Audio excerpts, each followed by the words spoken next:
నమస్తే ఖాద్రీ న్యూస్ కి స్వాగతం.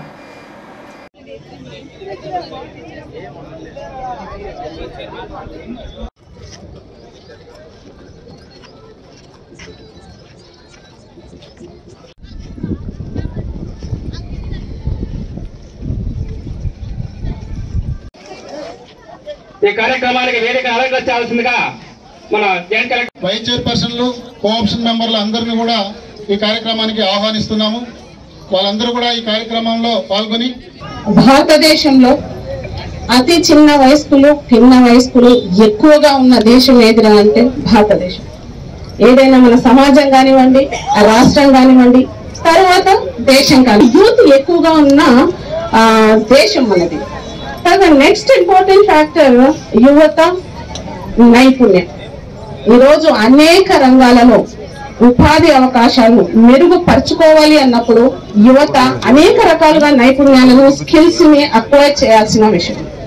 సో ఎడ్యుకేషనల్ ఇన్స్టిట్యూషన్స్ కానివ్వండి, తర్వాత యూనివర్సిటీస్ కానివ్వండి, టెక్నాలజీ ఇన్స్టిట్యూషన్స్ కానివ్వండి, ఏదైనా సరే వాటి మెయిన్ ఆబ్జెక్టివ్స్ అంతా కూడా how to develop or how to make the students learn skill actually only through the skill only.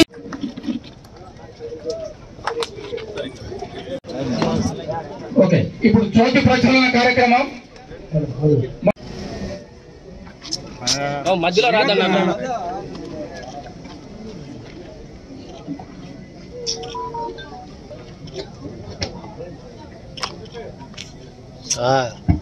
జ్ఞానానం ఆధారం సర్వ విద్యానాం.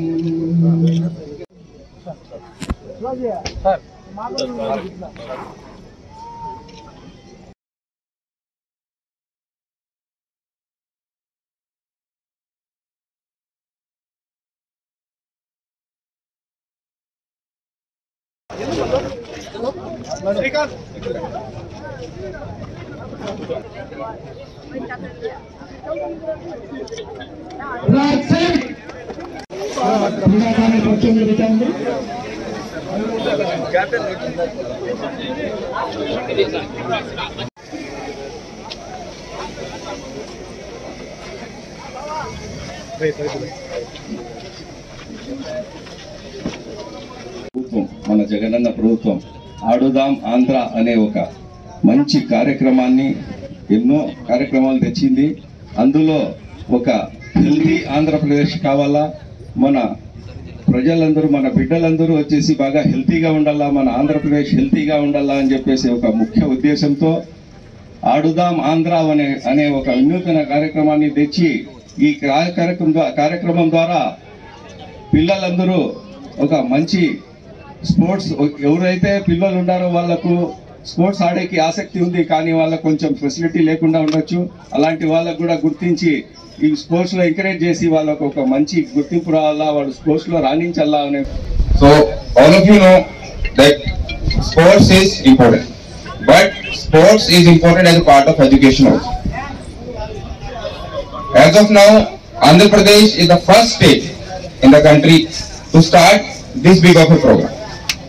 గ్రామ స్థాయి నుంచి, సచివాలయం స్థాయి నుంచి, mandal level, constituency level, district level, తర్వాత స్టేట్ వరకు ఒక్కొక్క ప్లేయర్ కి రిజిస్ట్రేషన్ చేసి కిట్స్ ఇచ్చి, as of now in Sri Sathya Sai district government is giving 18,000 kits.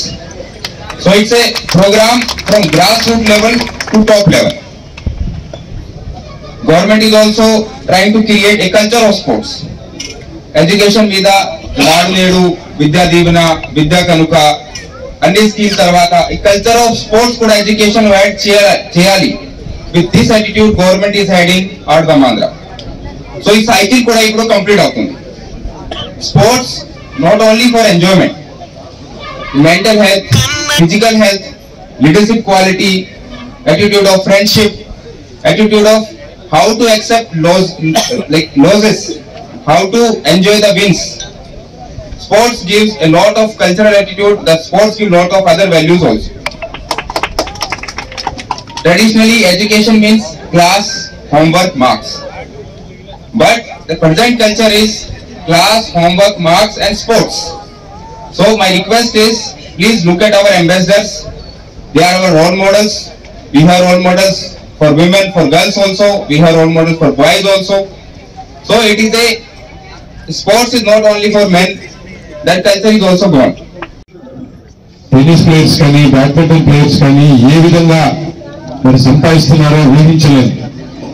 అంత పెద్ద స్థాయిలో ఈరోజు గేమ్స్ అండ్ స్పోర్ట్స్ అన్ని కూడా ప్రొఫెషన్ గా తయారైనాయి. సో దీనివల్ల అన్ని రకాలుగా కూడా మీ క్యారియర్ ని ముందుకు తీసుకుపోయే అవకాశం ఉంటుంది. ఇప్పటికే ఈ గేమ్స్ లో మీరందరూ కూడా మీ టాలెంట్ చూపించగలిగితే మరి ఐపీఎల్ లో కూడా ఒక స్థానం దక్కుతుంది. అదేవిధంగా ప్రో కబడ్డీ లాంటి ఈ టోర్నమెంట్స్ లో కూడా మీకు అందరికీ అవకాశం దొరికే ఛాన్స్ ఉంది. సో దీన్ని అందరూ కూడా మీరు సద్వినియోగం చేసుకోవాలని చెప్పి కోరుతా ఉన్నాం. మరి కబడ్డీలో ఇప్పటికే రంజీ స్థాయిలో ఆడినటువంటి క్రికెటర్లు ఉన్నారు. ఐపీఎల్ లో కూడా వెళ్ళినటువంటి క్రికెటర్స్ మన కదిరిపట్టణం నుంచి ఉన్నారు. సో దీన్ని మరి ఈ ఆడుదాం ఆంధ్ర అనే కార్యక్రమం మరింత బాగా మన టాలెంట్ ని చూపించుకోవడానికి ఇది ఉపయోగపడుతుంది. ఈరోజు మన కళ్ళ ముందే మన బ్రాండ్ అంబాసిడర్గా వచ్చిన రజనీ మేడం గారు ఐ థింక్ ఖోఖోలో హాకీలో ఇంటర్నేషనల్ ప్లేయర్, అదేవిధంగా శ్రీకాంత్ గారు ఇక్కడ ఇంటర్నేషనల్ వాలీబాల్, బాస్కెట్బాల్ లో వీళ్ళిద్దరూ కూడా మన కళ్ళ ముందే మనలాంటి రూరల్ బ్యాక్గ్రౌండ్ నుంచి వచ్చిన వాళ్ళుగా ఈరోజు మన ముందున్నారు. సో అందరూ కూడా దీన్ని చాలా సిన్సియర్ గా తీసుకుని ఈ కార్యక్రమాన్ని పెద్ద ఎత్తున ప్రజల్లోకి తీసుకుపోయి రాబోయే 40-45 రోజుల పాటు ఈ రాష్ట్రం అంతా కూడా ఒక పండుగ వాతావరణంలో ఈ కార్యక్రమాన్ని చేసుకుని ఇందులో నుంచి ఒక మంచి టాలెంట్ ని మనం తీసుకురాగలిగితే 34 లక్షల మంది పార్టిసిపేట్ కావడం అనేది చిన్న విషయం కాదు. ఇందులో నుంచి కనీసం 34 మంది అయినా కూడా అంతర్జాతీయ స్థాయిలోకి వెళ్ళగలగాలి.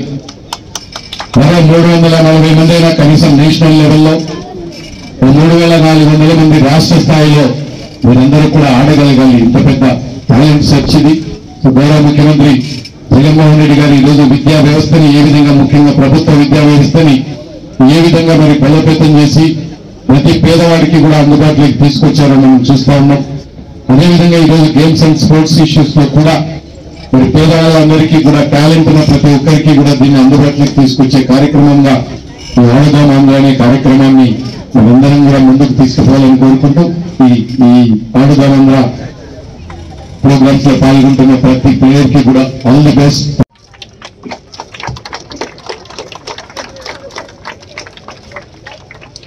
అదేవిధంగా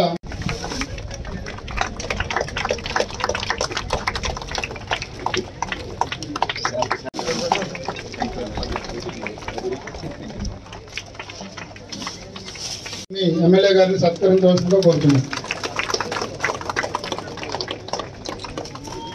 పోటీదారులందరం ఈ ఆడుదాం ఆంధ్ర క్రీడా పోటీలనందు పాల్గొంటామని, వాటిని నిర్వహించే నియమ నిబంధనలను పాబడి ఉంటామని నిజమైన క్రీడా స్ఫూర్తితో కీర్తి కోసం అని మేము హామీ ఇస్తున్నాము.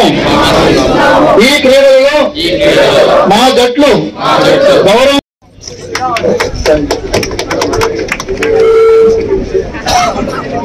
Kadiri Urban and Rural Area Tournament 2023 is open.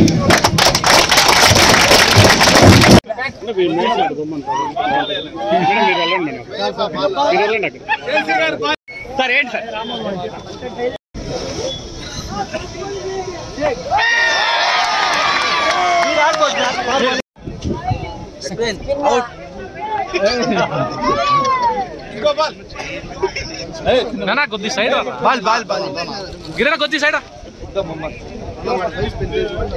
Side side నిలబడ్డా బా కొంచెం కొంచెం క్రీజ్ లో సైడ్ నా ఓనా కొంచెం దూరం బాటే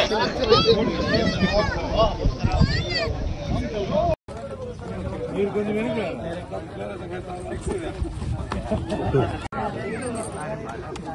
okay ball first trial బిటియా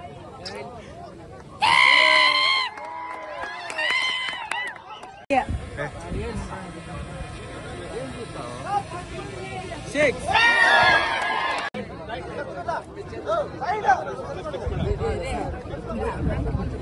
Try. ఈరోజు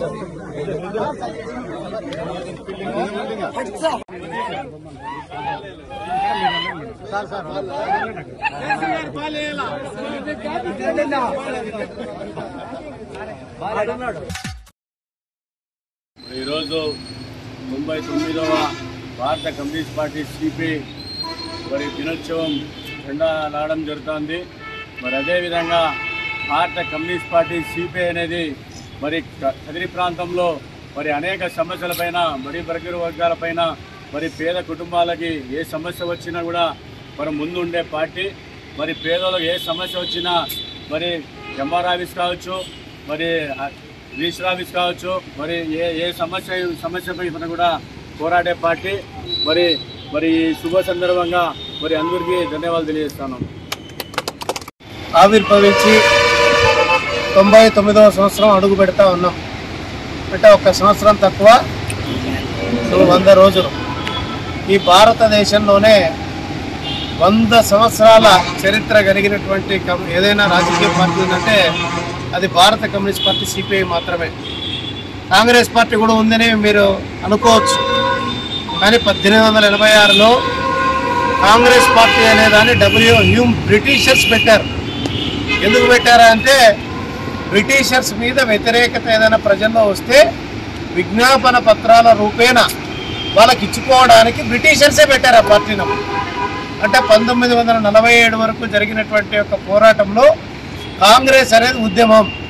మన ఏఐటీసీ పేరు కూడా all India trade union Congress. మీరు గమనించినారు లేదో, కాంగ్రెస్ అనేది మరి దాని పోరాటం అనేది కాంగ్రెస్ అది. కానీ రాజకీయ పార్టీ మాత్రం ఈ దేశానికి సంపూర్ణమైనటువంటి స్వాతంత్రం కావాలని చెప్పి 1925 డిసెంబర్ 26న మరి కాన్పూర్లో భారత కమ్యూనిస్ట్ పార్టీ సిపిఐని ఆవిర్భవించడం జరిగింది. ఇది ప్రపంచ దేశాల్లో అనేక దేశాల్లో కమ్యూనిస్ట్ పార్టీల పోరాటాలు జరుగుతూ ఉన్నాయి. సాయుధ పోరాటాలు, అహింసా పోరాటాలు, ఈ రకమైనటువంటి ప్రపంచవ్యాప్తంగా జరుగుతున్నటువంటి పోరాటాల్లో భాగంగా జర్మన్ లాంటి దేశాల నుంచి మన దేశానికి ఆ డాక్యుమెంట్స్ అన్నీ కూడా తీసుకొచ్చి మనం ఏ రకంగా పోరాడాలని చెప్పి ఈ దేశంలో పోరాటాలు ప్రారంభించారు. చాలామంది కామ్రేడ్ అంటే ఇదేదో కమ్యూనిస్ట్ పదం అనుకుంటా ఉంటారు. ఇది జర్మన్ పదం. జర్మన్లో కామ్రేడ్ అంటే మిత్రమా, సోదరా అని. మనం చాలామంది తెలియక కామ్రేడ్ అంటే ఇది కామ్రేడ్ అంటేనే వాళ్ళ పదం ఏమనుకుంటారు. కాబట్టి ఈ జర్మన్ నుంచి తీసుకొచ్చినటువంటి డాక్యుమెంట్లను అనుసరించి భారతదేశంలో స్వాతంత్ర పోరాటంలో అనేక మంది అతివాదులు, మితవాదులు, అప్పటికే గాంధేయ మార్గం ఒకటి, ఎర్రజెండా మార్గం ఒకటి, ఈ 2 మార్గాల నుంచి పోరాటాలు జరిగాయి. బ్రిటిషర్స్ మీద 1925 నుంచి 47 వరకు సంపూర్ణమైనటువంటి స్వాతంత్రం కోసం పోరాడినటువంటి రాజకీయ పార్టీ భారత కమ్యూనిస్ట్ పార్టీ సిపిఐ. ఆ తర్వాత ఈ దేశంలో 48 వరకు తెలంగాణ సాయుధ పోరాటం మీరంతా కూడా గమనించుంటారు. ఈ దేశానికి 47లో స్వాతంత్రం వస్తే కొన్ని ప్రాంతాల్లో వాళ్ళు ఎవరైతే నిజాం నవాబులు వాళ్ళు ఆ వైపు పరిపాలన చేస్తూ ఉన్నారు. ఉన్నాం, మాకు అవినీతి తెలియదని చెప్తా ఉన్నారు. ఇప్పటికే దేశంలో ఏడాది 1 కోటి ఉద్యోగాలు ఇస్తామన్నారు నరేంద్ర మోడీ గారు. ఎక్కడైనా ఉద్యోగాలు ఇచ్చాడా? డిమానిటేషన్ పేరుతో దేశవ్యాప్తంగా ఉన్నటువంటి అనేక బ్యాంకుల్లో 25 లక్షల ఉద్యోగాలు పోయాయి. ఉన్న ఉద్యోగాలు ఊడిపోయాయి. తర్వాత గుజరాత్ బేస్డ్ కంపెనీలు ఏవైతే ఉన్నాయో వాళ్ళకు లాభం చేకూర్చేటువంటి పద్ధతిలో నరేంద్ర మోడీ, అమిత్ షా పనిచేస్తూ ఉన్నారు. అదానీ, అంబానీ గుజరాత్ వాళ్ళే. ఈ రాష్ట్రంలో అనేక కోఆపరేటివ్ పాల ఉత్పత్తి కేంద్రాలుంటే వాటన్నింటినీ మూతబెట్టి అమూల్కు పాలన్నీ అప్పచెప్తా ఉన్నాడు. దానికి జగన్మోహన్ రెడ్డి కూడా సై అంటా ఉన్నాడు. ఎప్పుడో పెట్టినటువంటి విశాఖ ఫ్యాక్టరీ, ఉక్కు ఫ్యాక్టరీ ఈ దేశంలో, ఈ రాష్ట్రంలో చెన్నై రాష్ట్ర రాజధానిగా ఉన్నప్పుడు 52 మంది సిపిఎం ఎమ్మెల్యేలు రాజీనామా చేసి రైతుల చేత భూమిని సమీకరించి అక్కడ ఫ్యాక్టరీ పెట్టారు. ఆ ఫ్యాక్టరీని అమ్మేస్తామంటా ఉన్నాడు ఈరోజు నరేంద్ర మోడీ. ఏ ప్రధానమంత్రి, సంవత్సరం ఉన్నటువంటి ప్రధానమంత్రి కూడా ఏదో రకమైన ప్రభుత్వ సంస్థలు పెట్టారు. కానీ నరేంద్ర మోడీ అధికారంలోకి వచ్చిన తర్వాత 22 రకాల కేంద్రంలో ఉన్నటువంటి ప్రభుత్వ సంస్థలన్నీ ప్రైవేట్ వాళ్ళకి అప్పచెప్పాడు. 22 సంస్థలు. అంటే చిన్న 1 సంవత్సరం ఉన్నటువంటి ప్రధానమంత్రి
ప్రభుత్వము మా పట్ల ఏ మాత్రము కూడా చలనం లేకుండా ప్రవర్తిస్తుంది. చర్చలకు పిలుస్తుంది కానీ చర్చలైతే సఫలం కాలేదు, విఫలమైపోతున్నాయి. కాకపోతే మా న్యాయమైన కోరికలు తీర్చాలని మేము విన్నవించుకుంటున్నాము. సుప్రీంకోర్టు ఆదేశాల మేరకు సమాన పనికి సమాన వేతనం ఇవ్వాలని అడుగుతున్నాము. అలాగే గ్రాట్యుటీ ఇవ్వాలని అడుగుతున్నాము. వివిధ రకాల యాప్లను రద్దు చేయాలని అడుగుతుంటున్నాము. పని వేళలు పెరిగాయి, పని భారం పెరిగింది, కనీస వేతనం పెరగాలి. మేము ఆ జీతం పైన ఆధారపడి బ్రతుకుతున్నాము. 11,500 ఏమాత్రము చాలడం లేదు. చాలని జీతాలతో బ్రతకడం కష్టమైపోతుంది. నిత్యావసర వస్తువులు ఆకాశాన్ని అంటుతున్నాయి. కాబట్టి మాకు మా సమస్యలను, మా కోరికలను తీర్చాలని ప్రభుత్వానికి మేము విన్నవించుకుంటున్నాము. ఈరోజు చర్చలు సఫలం కాకపోతే ఎన్ని రోజులైనా సమ్మె కొనసాగిస్తామనేసి మేము ప్రభుత్వానికి హెచ్చరించుకుంటున్నాము. అంగన్వాడీలు అంటే మహిళలు కాదా? అంగన్వాడీల పట్ల ఇన్ని రోజులు రోడ్లపైకి వచ్చిన ప్రభుత్వం మా పట్ల ఏ మాత్రం కూడా చిన్న ఎక్కడో ఒక్క కోణాన్ని కూడా ఆలోచించలేదు. మహిళలని అభిమానం కూడా లేకపోయింది. అక్క చెల్లి అని అన్నప్పుడు మన ముఖ్యమంత్రి గారు మమ్మల్ని మహిళలు ఎంతో గౌరవిస్తారని చెప్తున్నారు. కానీ మమ్మల్ని అయితే ఏ రకంగా కూడా గౌరవించలేదనేది, వివిధ సంక్షేమ పథకాలు కూడా మాకు అమలు కాలేదు. కాకపోతే మా సమస్యను పరిష్కరించాలి, మా పైన కూడా దయ చూపాలనేసి మేము ఈ ప్రభుత్వానికి కోరుకుంటున్నాం. 15 రోజు జరుగుతోంది. అయితే ప్రభుత్వానికి ఏమాత్రం కూడా చలనం లేకుండా పోయింది. మేమేమి అడగడం, మీరిచ్చిన మాటే. ఆ రోజు మీరు ఏం చెప్పినారు? తెలంగాణ కంటే 1000 రూపాయలు ఎక్కువ ఇస్తానన్నారు. ఈరోజు తెలంగాణలో ఎంత చేసినారో మీకే తెలుసు. తెలంగాణ కంటే ఎక్కువ ఇస్తారని ఈరోజు మాకు ఎంతో మీరు అన్యాయం చేస్తున్నారు. 1000 రూపాయలు పెంచినారు కానీ 1000 యాప్లు పెట్టి మమ్మల్ని ఎంతో అంగన్వాడీలను ఇబ్బంది చేస్తున్నారు. యాప్లు చేసుకోవడమే సరిపోతుంది కానీ పిల్లలకు చదువు చెప్పుకోవడం కానీ వాళ్ళ సంరక్షణ చేసుకోవడం చాలా కష్టమైంది. అలాగే ఫేస్ యాప్ పెట్టి వాళ్ళు గర్భవతులు, బాలింతలు చాలా వాళ్ళు పనులు పోకోకుండా ఎక్కడ పనికి పోతే అక్కడ పోయి మేము ఫోటో తీసుకోవాల్సి వస్తుంది. ఒక్కోసారి సెల్లులో కూడా ఫేస్ అనేది రాకుండా పోతుంది. అక్కడ గర్భవతులు, బాలింతలు కూడా చాలా ఇబ్బంది పడుతున్నారు. ఏందమ్మా ఈ యాప్లు అని వాళ్ళు మమ్మల్ని అడుగుతున్నారు. ఈ యాప్లు వాళ్ళు గ్రామస్తుల్లో గర్భవతులు, బాలింతలు జనాలు కూడా అడుగుతున్నారు. ఆ యాప్ తీసేయమని అడగండి అమ్మా అని మేము అడుగుతున్నామని వాళ్ళు కూడా సపోర్ట్గా ఉంటున్నారు. ఆ ఫేస్ యాప్ తీసేయాలని. అలాగే మాకు 11,500 జీతం ఏమాత్రము చాలటం లేదు. అందులోనే మేము గ్యాస్ తీసుకోవాలి, అందులోనే కూరగాయలు కొనాలి. ఎప్పుడో కూరగాయ బిల్లులు సంవత్సరానికి 2 ఏళ్ళకు 3 ఏళ్ళకి ఇస్తారు. అంతవరకు మా జీతంలోనే మేము కూరగాయలు కొనాలి. మేము ఆ కూరగాయలు ఆ పిల్లలకు కొని ఆ పిల్లలు సంరక్షించుకుంటే మా కుటుంబాలలో మేమేం తినాలి, మా పిల్లలకి ఏం చూసుకోవాలి అనేది మా అంగన్వాడీ టీచర్లు వాళ్ళ పిల్లల కుటుంబాలలో అనారోగ్యాల పాలవుతున్నాము. రక్తహీనతతో అంగన్వాడీ టీచర్లు చాలా బాధపడుతున్నారు. ఎందుకంటే సరైన జీతం లేక ఆ జీతమే ఆ గ్రామాలలో ఆ పిల్లల పోషణకే మాకు సరిపోతుంది. మాకైతే మా కుటుంబాలలో కొంతమంది ఇల్లు లేక బాడుగలు కడుతున్నారు. ఆ బాడుగల వాళ్ళు సమయానికి కట్టగా ఖాళీ చేయమని అంగన్వాడీ టీచర్లను కూడా చాలా ఇబ్బంది పెడుతున్నారు. అలాగే అంగన్వాడీ స్కూళ్ళకి అంగన్వాడికి అద్దెలు తీసుకుంటున్నాము. అద్దెలు కూడా సంవత్సరానికి ఆ అద్దెలు కూడా మేము మా జీతంలో కట్టాలి. అలాంటప్పుడు మేము మా పోషణ ఎలాగ జరుగుతుంది? మేమేమి లక్షలు ఇవ్వమని మేము కోరలేదు కానీ 26,000 జీతం ఇవ్వమని మిమ్మల్ని కోరుకుంటున్నాము. అలాగే కోర్టే చెప్పింది మాకు 5 లక్షలు గ్రాడ్యుయేట్ ఇవ్వాలని చెప్తోంది కోర్టు. వాళ్ళ మాటలని మాకు ఆ విధంగా చేయండి. అలాగే రిటైర్డ్ అయినాక ఏ ఆధారం లేకోకుండా ప్రజాసేవలోనే గ్రామాల సేవలోనే నిలిచిపోయి ఏదంతా అయిపోయినాక రిటైర్డ్ అయినాక వాళ్ళు ఏ విధంగా పోషింపబడతారు అని ఇంతకుముందు రిటైర్డ్ అయిన వాళ్ళు చాలా బాధపడుతున్నారు వాళ్ళ కుటుంబంలో జరగక. అలాంటప్పుడు వాళ్ళకి ఇంత సేవ చేసిన వాళ్ళకు కనీసము రిటైర్డ్ అయినాక పెన్షన్ ఇవ్వాలని కోరుకుంటున్నామే తప్ప లక్షల్లో లేకపోతే మాకు కోట్లు ఇవ్వమని మేమేం కోరుకోలేదు సార్. కాబట్టి మేమేం విన్నవించుకుంటున్నామంటే సీఎం గారికి మాకు 26,000 జీతం చేయాలని కోరుకుంటున్నాము. అలాగే కోర్టు చెప్పిన విధంగా గ్రాడ్యుయేట్ ఇవ్వాలని, పెన్షన్ ఇవ్వాలని మేము కోరుకుంటున్నాము. అందరికీ అంత ఇవన్నీ చేయాల్సిందే. ఏదైనా ఉందంటే అది కేవలం కాంగ్రెస్ పార్టీ అని చెప్పి తెలియజేస్తుంది. 40 మంది సలహా రేపు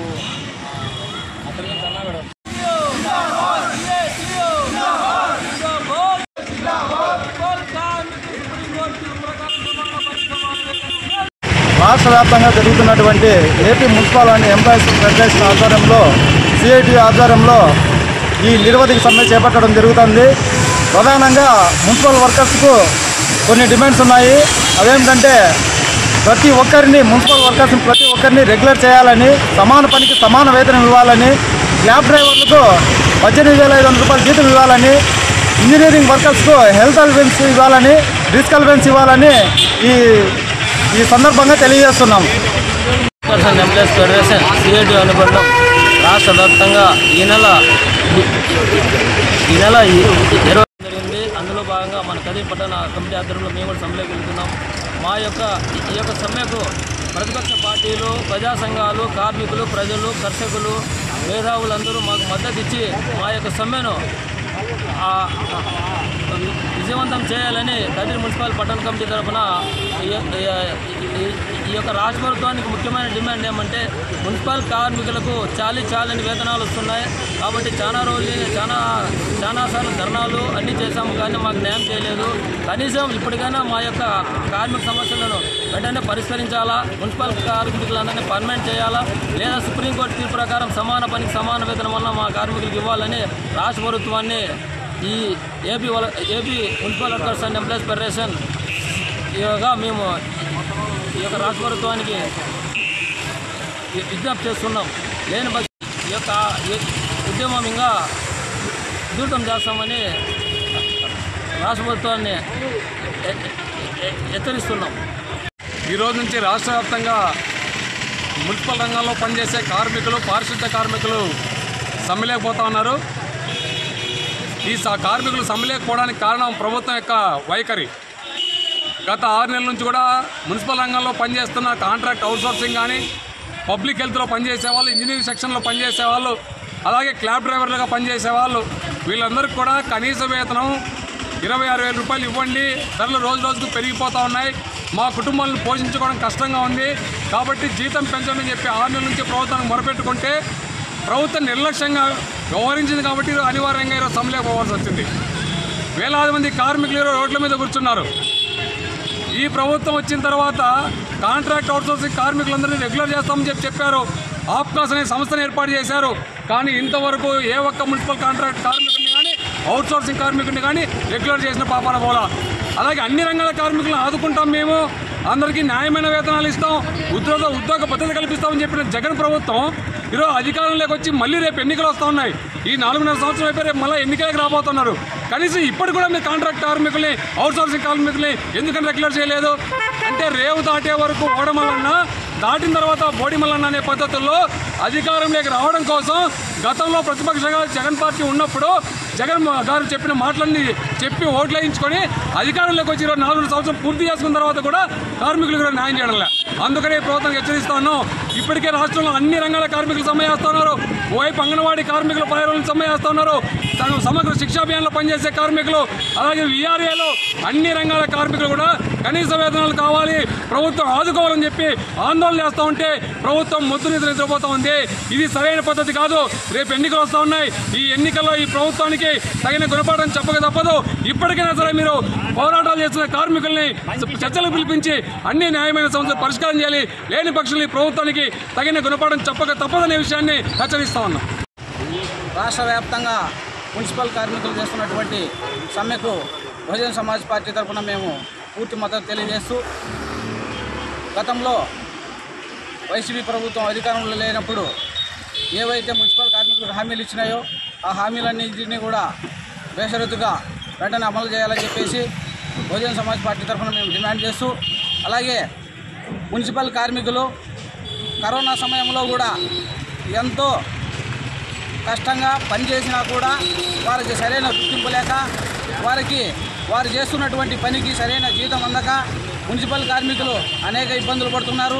పెరుగుతున్న ధరలను అనుసరించి భారతదేశంలో మున్సిపల్ కార్మికులు యొక్క సమస్యలను అర్థం చేసుకోవాలని చెప్పేసి బహుజన సమాజ్ పార్టీ తరఫున మేము ఆంధ్ర రాష్ట్ర ప్రభుత్వాన్ని డిమాండ్ చేస్తూ వెంటనే ఈ వైఎస్సీపీ ప్రభుత్వం ఏదైతే మున్సిపల్ కార్మికులకు హామీలు ఇచ్చినాయో ఆ హామీలన్నింటినీ కూడా అమలు చేయాలని చెప్పేసి మేము బహుజన సమాజ్ పార్టీ తరఫున డిమాండ్ చేస్తూ భవిష్యత్ కాలంలో మున్సిపల్ కార్మికులకు బహుజన సమాజ్ పార్టీ తరఫున మేము పూర్తిగా వాళ్ళు చేస్తున్నటువంటి కార్యక్రమాలన్నింటికీ కూడా మద్దతు తెలియజేస్తున్నామని చెప్పేసి మేము ఇప్పుడు తెలియజేస్తూ ఉన్నాం.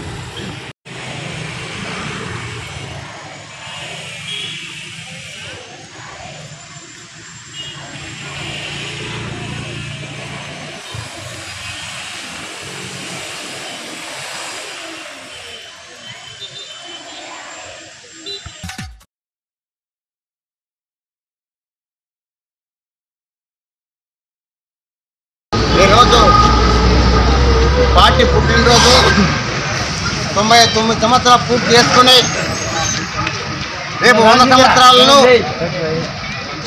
జరగబోయే పోరాటాలకు భారత కమ్యూనిస్ట్ పార్టీ పేదల పక్షాన బడుగు బలహీన వర్గాల పక్షాన నిలబడిన పార్టీ ఏదంటే ఎర్రజెండ పార్టీ సందర్భంగా కూడా తెలియజేస్తూ ఉన్నాం.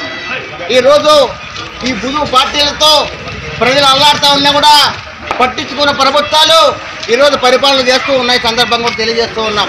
ఈరోజు ప్రజలంతా కూడా పార్టీల పక్కన కమ్యూనిస్ట్ పార్టీ అంటే రైతు కోసము కార్మికుల కోసము ప్రతి సమాధానం కోసం కూడా ప్రతి ఉద్యోగస్తులతో సహా కూడా అందరి కోసం పోరాటం చేసినంటే కమ్యూనిస్ట్ పార్టీ సందర్భంగా తెలియజేస్తూ ఉన్నాం.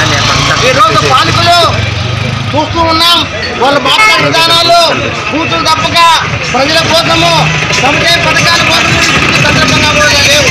ఉచిత పథకాలు పెట్టుకొని ప్రజలు ముప్పు కట్టుకొని మనం వాళ్ళలో లోనవుతున్న సందర్భంగా కూడా తెలియజేస్తూ ఉన్నాం.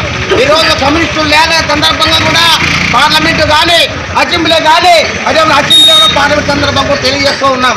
కాబట్టి మనం కూడా పార్టీలో వ్యక్తులు చూసి ఎన్నుకుంటే తప్పగా ఈ ప్రజాస్వామ్యం లేని సందర్భంగా కూడా తెలియజేస్తూ ఉన్నాం. అవినీతి అయినా కూడా ఉపాధి కానీ ప్రతి ఒక్కరు కూడా ఉపాధి కూడా అన్ని కూడా అవినీతి సందర్భంగా కూడా తెలియజేస్తున్నాం. ఈరోజు కమ్యూనిస్ట్ పార్టీ అక్క అన్యాయ కమ్యూనిస్ట్ పార్టీ సందర్భంగా తెలియజేస్తూ ఉన్నాం. ఈరోజు పూర్తి చేసుకొని ఇక జరగబోయే రోజుల్లో కూడా కమ్యూనిస్ట్ పార్టీ బడుగు బలహీన వర్గాల పేదల పక్షాన కూడా నిలబడి వాళ్ళ పాలకులు వచ్చే సందర్భం కూడా పనిచేస్తున్న సందర్భం కూడా తెలియజేస్తూ ఉన్నాం. ఈరోజు మీరంతా కూడా ఇక్కడ మాకందరికి కూడా సారినందుకు మీకు ధన్యవాదాలు తెలుపుతూ ఉన్నాం. ఇవి ఈరోజు వార్తలు. తిరిగి రేపటి వార్తల్లో కలుసుకుందాం. సెలవు. నమస్కారం.